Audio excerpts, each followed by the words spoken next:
ठीक है, इसमें उससे चलेगा और आज की इस वीडियो में हम बात करने वाले हैं एंड्रू गारफील्ड के बारे में और मैं आपको बताऊंगा कि एंड्रू गारफील्ड के जो स्पाइडरमैन का कैरेक्टर है उसका फ्यूचर अब मार्वल सिनेमैटिक यूनिवर्स में आगे क्या होने वाला है and whatever I am going to say it is 80 to 95% correct. तो याद रखना, मैं वीडियो वैसे नहीं बनाता अगर मुझे नहीं पता होता तो, ठीक है। तो फटाफट से बात करते हैं। If you are interested in Andrew Garfield तो ये वीडियो पूरी देखना। ओके, काफी लोग बोलते हैं he is the best Spiderman, so if you are one of them watch this video completely. मैं हूं Sachin Nigam, let's begin this video. सबसे पहले एंड्रू गारफील्ड का जो स्पाइडरमैन है वो जब नो वे होम में आया था तब फैंस को ये लग रहा था कि भैया ये जो नो वे होम मूवी बनाई गई है, उससे पहले मैंने तुम्हें बहुत पहले बता दिया था, लगभग नो वे होम के 2 साल पहले मैं तुम्हें ऑलरेडी बता चुका था कि क्या क्या होने वाला है, because I already knew that. तो अब एंड्रू गारफील्ड का जो स्पाइडरमैन है जब वो नो वे होम में आया था तो फैंस को लग रहा था कि ये एक ऐसी मूवी बनाई गई है जहां पर जो पुराने फैंस हैं, चाहे वो टोबी के फैंस हो चाहे वो एंड्रू के फैंस हो, उनको एक वन टाइम ट्रीट दी गई है जिसके मुताबिक वो आपको मूवी के अंदर देखने को मिलेगी और उनका कोई भी फ्यूचर जो है वो अब आगे फ्यूचर में आपको देखने को नहीं मिलेगा। लेकिन ऐसा नहीं है और ऐसा क्यों नहीं है ये मैं अभी थोड़ी देर में आपको बताता हूँ, ठीक है। सबसे पहले आप ये क्लिप देखिए। I think it's a question that's probably going to follow me for the rest of my life is, are you secretly in the new Spider-Man film? Sure. Until I'm 90 years old, they're going to be asking me, are you in the new Spider-Man volume 512? And Yeah. I'll be like, I'm literally weeing into a colostomy bag right now and I don't have any So, yes, I am. Yes, I'm in AI. No, yeah, it's probably that. But also, people can ask me whatever they want. My life is very blessed. अब इस clip को देखने के बाद में तुम ये चीज कंफर्म होके समझ सकते हो कि मार्वल ने इस मूवी को जब बनाया था, नो वे होम को सोनी ने जब बनाया था, तब ये बिल्कुल भी सोचा नहीं गया था कि इन कैरेक्टर्स को फ्यूचर में वापस नहीं लाया जाएगा। Same goes with Hugh Jackman Wolverine. अब ह्यू जैकमैन की वोल्वरिन की बात करें तो आपको पता है कि हमने डेडपुल एंड वोल्वरिन मूवी के अंदर इनको देखा था और ऑब्वियसली फ्यूचर के अंदर ये होंगे या नहीं होंगे इसका कोई भी कंफर्मेशन नहीं है। लेकिन मैं तुम्हें ये चीज कंफर्म होकर बता सकता हूं कि इन कैरेक्टर्स को मूवी के अंदर इसलिए ही इंट्रोड्यूस किया गया था ताकि आने वाली जितनी एवेंजर्स मूवी हैं, और बेसिकली 2 एवेंजर्स मूवी जो कि पहले कैंग डायनेस्टी और सीक्रेट वॉर थी और अब है डूम्सडे और सीक्रेट वॉर, इन कैरेक्टर्स को इन मूवीज के अंदर इसलिए ही इंट्रोड्यूस किया गया था ताकि कैंग डायनेस्टी हो चाहे डूम्सडे हो या सीक्रेट वॉर हो, इसके अंदर हमें इनका रिटर्न देखने को मिले। अब मैंने तुम्हें 2020 के आसपास मैंने तुम्हें बताया था कि जब अगर मार्वल जो है वो सीक्रेट वॉर बनाएगी तो सीक्रेट वॉर के अंदर जितने भी कैरेक्टर्स हैं जो कि मार्वल बैनर के अंडर आते हैं और जितने भी फेमस कैरेक्टर हैं वो सारे के सारे तुम्हें देखने को मिलेंगे। And that time also I said कि गोस्ट राइडर हो गया या फिर पुरानी फैंटास्टिक फोर की टीम हो गई या फिर पुराने स्पाइडरमैन हो गए और पुराने एक्समैन हो गए, ये सारे के सारे तुम्हें देखने को मिलेंगे।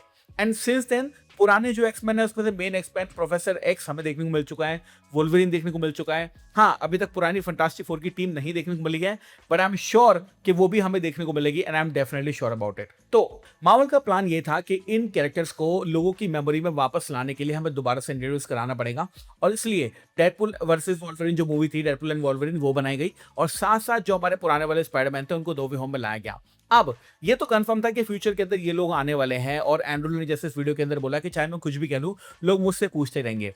एक्चुअली में अब एंड्रू के पास जो है एक तरह का हथियार है, एक वेपन है उनके पास, एक वेपन है उनके पास जिससे वो ये बोल सकते हैं कि भाई अगर मैं बोलना भी चाहूं तो भी मैं हाँ बोल दूं चाहे ना बोल दूं, लोग मेरी बात पर बिलीव नहीं करेंगे। क्योंकि 2021 से पहले जब नो वे होम आने वाली थी तब एंड्रू से जितने भी इंटरव्यूज के अंदर बात की गई थी उन सारे के सारे इंटरव्यूज के अंदर पूछा गया था कि क्या आप नई जो मूवी आने वाली है स्पाइडरमैन उसके अंदर होने वाले नहीं होने वाले, और एंड्रू ने सारी की सारी जो एलिगेशन है वो डिनाई कर दी थी। एंड वी नो कि उन्होंने कहा था कि मैं वेयरवुल्फ नहीं हूं, और जब नो वे हम आई तो सबको पता चलेगा कि भैया एंड्रू गारफील्ड झूठ बोल रहा था। अब वो एक एक्टर है, उसका काम है एक्टिंग करना, इसलिए उसने किसी को नहीं बताया। लेकिन जब ये बात कंफर्म हो गई कि भैया नो वे होम में एंड्रू गारफील्ड है, हम देखने गए, बहुत मजा आया, सब कुछ, वो मूवमेंट कभी भुलाया ही नहीं जा सकता है। Everybody was so happy. ये चीज कंफर्म हो गई थी कि फ्यूचर के अंदर कुछ ना कुछ तो करने वाले हैं। And now let me tell you कि भैया एंड्रू गारफील्ड हमें अवेंजर्स डूम्सडे में देखने को नहीं मिलेंगे, but he will be seen in Avengers Secret Wars. अब मैं पहले तुम्हें डूम्सडे के बारे में बता दूं। डूम्सडे के अंदर तुम्हें जो एक तरह से स्पाइडरमैन का कैरेक्टर देखने को मिलेगा, पहले ये समझ में आ रहा था कि शायद टॉम हॉलैंड का एक बड़ा रोल है। क्यों? क्योंकि कैंग डायनेस्टी के अंदर ये कंफर्म हो चुका था, मतलब जब उसकी स्क्रिप्ट लिखी जा रही थी कि स्पाइडरमैन का एक बड़ा रोल होगा। लेकिन टॉम हॉलैंड का जो सिनेरियो बन रहा था उस मूवी को कैंसिल होने के बाद वो टोटली हटा दिया गया और अब उनका जो रोल है वो डायरेक्ट सीक्रेट वॉर में होगा। यानी टॉम हॉलैंड भी डूम्सडे के अंदर नहीं है, लेकिन डूम्सडे जो है वो बिना स्पाइडरमैन के नहीं बन सकती, because in the Doomsday we are going to see many words और इंकर्जन देखने को मिलेंगे। मल्टीवर्स मूवी है ऑब्वियसली, तो एक स्पाइडरमैन तो देखने को मिलेगा। और मैंने बहुत टाइम पहले ही तुम्हें बता दिया था कि डूम्सडे में जो स्पाइडरमैन तुम्हें देखने को मिलेगा, that will be Tobey Maguire. अब टोबी मैगवायर का जो स्पाइडरमैन है, कुछ लोग कहते हैं कि बेस्ट स्पाइडरमैन है, and I am not one of them. लेकिन मैं हमेशा कहता हूँ कि he is my OG Spiderman, जो बचपन से जो कहते हैं ना सुपर हीरो का जो कीड़ा गया था, वो टोबी मैगवायर की वजह से गया था भाई, ऑब्वियसली झूठ नहीं बोलूंगा। तो अब डूम्सडे के अंदर हमें टोबी मैगवायर देखने को मिलेंगे और सीक्रेट वॉर के अंदर हमें एंड्रू गारफील्ड देखने को मिलेंगे। अब एक चीज तो मैं पहले ही क्लियर करके चल दूं कि अगर तुम्हें ऐसा लग रहा है कि सीक्रेट वॉर में अकेला एंड्रू गारफील्ड देखने को मिलेगा, सो नो, ऐसा नहीं होने वाला है। सीक्रेट वॉर के अंदर आपको दोनों स्पाइडरमैन और मेरे ख्याल से टॉम भी अगर इंक्लूड कर दोगे तो तीनों स्पाइडरमैन देखने को मिलेंगे। ठीक है, तो रिकैप कर देता हूं। डूम्सडे में ओनली टोबी मैगवायर, लेकिन सीक्रेट वॉर में टोबी भी है, टॉम भी है और एंड्रू भी है, और ये तीनों एक दूसरे से फाइट भी कर सकते हैं, क्योंकि यही सीक्रेट वॉर का जो मेन सिनेरियो बनता है कि अपने अपने यूनिवर्स को बचाने के लिए लोग एक दूसरे से फाइट करते हैं। तो मैंने पहले ही बताया था कि आयरन मैन का वेरिएंट आयरन मैन से लड़ेगा, कैप्टन अमेरिका का वेरिएंट कैप्टन अमेरिका से लड़ेगा, और अब जो सिनेरियो बन रहा है उसके मुताबिक स्पाइडरमैन का जो वेरिएंट है वो स्पाइडरमैन से लड़ेगा। अब ये बात तो कंफर्म हो चुकी है भैया, सीक्रेट वॉर में आपको देखने को मिलेगा एंड्रू गारफील्ड 100%, चाहे वो हाँ बोले चाहे ना बोले, कोई फर्क नहीं पड़ता, है तो है, इसको मानना ही पड़ेगा। नहीं मानोगे तो बाद में तुम्हें खुद ही पता चल जाएगा, अगले साल जब तुम खुद देख लोगे। अब मेरी बात माननी है नहीं माननी है, दैट्स ऑन यू। अब बात करें, एक रूमर आया है, हालांकि मैं इस रूमर पे बिलीव नहीं करता, मैं बिल्कुल बिलीव नहीं करता, ऑनेस्टली बता रहा हूँ, लेकिन ये रूमर इतना ज्यादा इंटरेस्टिंग है ना कि अगर मैं इस बारे में बात नहीं करूंगा तो मुझे बुरा लगेगा। ठीक है, तो रूमर ये कहता है कि एंड्रू गारफील्ड जो है सीक्रेट वॉर के अंदर ब्लैक सिम्बियोट सूट के साथ में आएगा। अब ये रूमर इतना ज्यादा इंटरेस्टिंग है ना, और मेरे को इतना ज्यादा इंट्रीगिंग लगता है कि मैं इसके ऊपर बात जरूर करना चाहूंगा। नो वे होम के अंदर हमने देखा था एक सीन के अंदर सारे के सारे जो तीनों स्पाइडरमैन होते हैं वो एक दूसरे से डिस्कस कर रहे होते हैं, और टॉम हॉलैंड बोलता है कि मैंने एक स्पेस एलियन से लड़ाई की है, तब टोबी मैगवायर का स्पाइडरमैन बोलता है कि मैंने भी एक एलियन से लड़ाई की है जो कि गू से बना हुआ था, स्पेस एलियन गू से, और एंड्रू गारफील्ड का स्पाइडरमैन बोलता है कि मैं भी एक एलियन से लड़ना चाहता हूँ। What are like some of the craziest villains that you guys have fought? Seems you've met some of them. That's a good question. Yeah, I fought an alien made out of black goo once. Oh no way! I fought an alien too, on Earth and in space. Oh. Yeah, he was purple. I want to fight an alien. I'm still like that you fought an alien in space.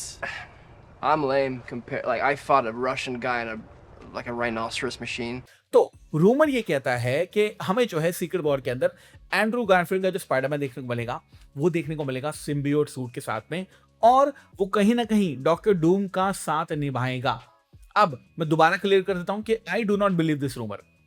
ठीक है, तो Andrew Garfield का जो Spiderman है वो black suit के साथ आएगा, जो हमारा डॉक्टर डूम है उसका साथ निभाएगा, और एंड में जो सिम्बियोट है वो चला जाएगा टॉम हॉलैंड के पास में, और टॉम हॉलैंड का जो स्पाइडरमैन है फिर वो सूट को हथियाकर उसके बाद स्पाइडरमैन 5 या 6 जब भी उनको वेनम वाला सिनेरियो बनाना है उसके अंदर हमें देखने को मिलेगा। अब पता चल गया रूमर, अब इसका ब्रेकडाउन करते हैं। देखिए, अगर ऐसा होता है तो मैं कहूंगा ये काफी बढ़िया मूव है, लेकिन साथ साथ ये बहुत ही बेकार मूव है। क्यों? मेरे अकॉर्डिंग जो एमसीयू है उसका जो स्पाइडरमैन है वो है टॉम हॉलैंड, और अगर कोई भी ऐसा बड़ा खेल खेलना है मार्वल को या सोनी को या फिर एग्जीक्यूटिव्स को, तो मुझे लगता है कि वो बार्गेन टॉम हॉलैंड के साथ ज्यादा अच्छा लगेगा। हमें पता है कि हमने वेनम का जो सिम्बियोट है वो ऑलरेडी टोबी मैगवायर के साथ देखा है 2007 के अंदर, तो मैं ये नहीं चाहता कि 2007 के बाद जो अगला सिम्बियोट मिले वो डायरेक्टली एंड्रू गारफील्ड को मिले। मैं चाहता हूं कि टॉम हॉलैंड को मिले। Why? Because Tom Holland is the Spiderman for the MCU, और अगर ये सेम चीज एंड्रू गारफील्ड के साथ कर देते हैं तो जब टॉम हॉलैंड के साथ ये चीज होगी, यानी कि जब टॉम हॉलैंड के स्पाइडरमैन को सिम्बियोट मिलेगा, तो वो इतना बड़ा इंपैक्ट शायद नहीं डाल पाएगा जितना बड़ा इंपैक्ट वो डाल सकता है। और हालांकि मैंने जैसे बोला कि मैं बिलीव तो करता नहीं, लेकिन मुझे लगता है कि टॉम हॉलैंड के स्पाइडरमैन को अगर सिम्बियोट मिलेगा तो वो कैसे मिलेगा, कहाँ मिलेगा, क्या होगा, इसके बारे में मैंने ऑलरेडी बात कर रखी है। स्पाइडरमैन वाली जो मेरी वीडियोस हैं उनको जाके देखना, मैंने हर वीडियो के अंदर बताया है और मैं यहाँ पर भी रिपीट करूंगा। मुझे ऐसा फील होता है, मतलब मुझे लग रहा है, ऐसा है नहीं, ऐसा होगा नहीं, मुझे नहीं पता, मुझे ऐसा फील होता है, मेरे ख्याल से हो भी सकता है कि जो टॉम हॉलैंड का स्पाइडरमैन है, टॉम हॉलैंड का जो स्पाइडरमैन है, चाहे वो स्पाइडरमैन ब्रांड न्यू डे हो या फिर अवेंजर्स डूम्सडे का पोस्ट क्रेडिट सीन हो या फिर स्पाइडरमैन ब्रांड न्यू डे का पोस्ट क्रेडिट सीन हो, इन तीनों के अंदर जो टॉम हॉलैंड का स्पाइडरमैन है वो या तो मर रहा होगा या मरने वाला होगा या उसको कोई बीमारी हो जाएगी। बेसिकली वो मरने वाला होगा, अब वो मरे या मारा जाए या खुद सुसाइड कर ले, कुछ भी, एनीथिंग। वहां पर जो सिम्बियोट है वेनम का वो आएगा और टॉम हॉलैंड के स्पाइडरमैन को बचा लेगा। ठीक है, उसके बाद टॉम हॉलैंड का जो स्पाइडरमैन है उसको मिल जाएगा ब्लैक सूट, और ये जो ब्लैक सूट है ये डायरेक्टली तुम्हें देखने को मिलेगा सीक्रेट वॉर के अंदर, ठीक है। ये मेरी थ्योरी है, ठीक है, ये मैंने बहुत पहले कही थी और मैं इसलिए रिपीट कर रहा हूं क्योंकि पुराने वीडियोस अगर तुमने नहीं देखी है तो यू शुड नो कि अवेंजर्स डूम्सडे आने से पहले, ब्रांड न्यू डे आने से पहले और सीक्रेट वॉर आने से पहले मैं तुम्हें क्या बता रहा हूं, ठीक है। अब अगेन ये मेरी थ्योरी है and it is not a truth, it's not a gospel truth, ये बिल्कुल सच नहीं हो सकता 100%, मैं भी कुछ नहीं जानता, लेकिन जो मैं समझता हूँ पैटर्न रिकग्निशन, और जो मेरे बंदे हैं जो बात करते हैं, जो मैं जानता हूँ, तुम्हें पता होगा पुराने बंदों को किन की बात कर रहा हूँ मैं, ये चीज मेरे ख्याल से कंफर्म है कि भैया एंड्रू गारफील्ड को तो ये सूट नहीं मिलने वाला है, ठीक है। लेकिन अगर मिलेगा तो आई वुड बी हैप्पी, बुरा क्या है इसके अंदर, बुरा कुछ नहीं है, बट आई वांट कि ये जो हो ये टॉम हॉलैंड के साथ में हो, ठीक है। तो फटाफट से सब कुछ बता देता हूँ दोबारा, डूम्सडे में एंड्रू गारफील्ड नहीं है, सीक्रेट वॉर के अंदर है, सारे के सारे स्पाइडरमैन लड़ेंगे, रूमर है कि उसको मिलेगा ब्लैक सूट, हालांकि मुझे नहीं लगता। और लास्ट थिंग, ये जो है एंड्रू गारफील्ड का लास्ट अपीयरेंस होने वाला है एज स्पाइडरमैन, ठीक है। तो एंड्रू गारफील्ड का जो स्पाइडरमैन है वो तुम्हें सीक्रेट वॉर में देखने को मिलेगा आखिरी बार, कितना इनका कहते हैं टाइम मिलेगा इनको, कितना शाइन करने का मौका मिलेगा, we don't know right now, but we can only say कि भैया अगर छोटा मोटा रोल होता है तो ठीक है, बड़ा रोल होता है तो भी ठीक है, कैमियो होता है तो भी ठीक है, no problem in that, because I want all three Spidermans together again in Avengers Doomsday और सीक्रेट वॉर, या फिर दोनों के अंदर, या फिर अगर दोनों में नहीं है तो फिर तो बेकार है, ठीक है। तो और हाँ, एक और आखिरी चीज, टाज़म 3 नहीं आएगी, ठीक है ना, तो या सोनी इससे मूव ऑन कर चुका है, बाद में कोई प्लान बनेंगे तो शायद बनेंगे, नहीं तो अभी तो कुछ नहीं है, ठीक है। Thank you so much for watching this video, मैं आपको सचिन निगम मिलूंगा आपसे अगली वीडियो के अंदर, bye guys, take care, love you all and have a great amazing day.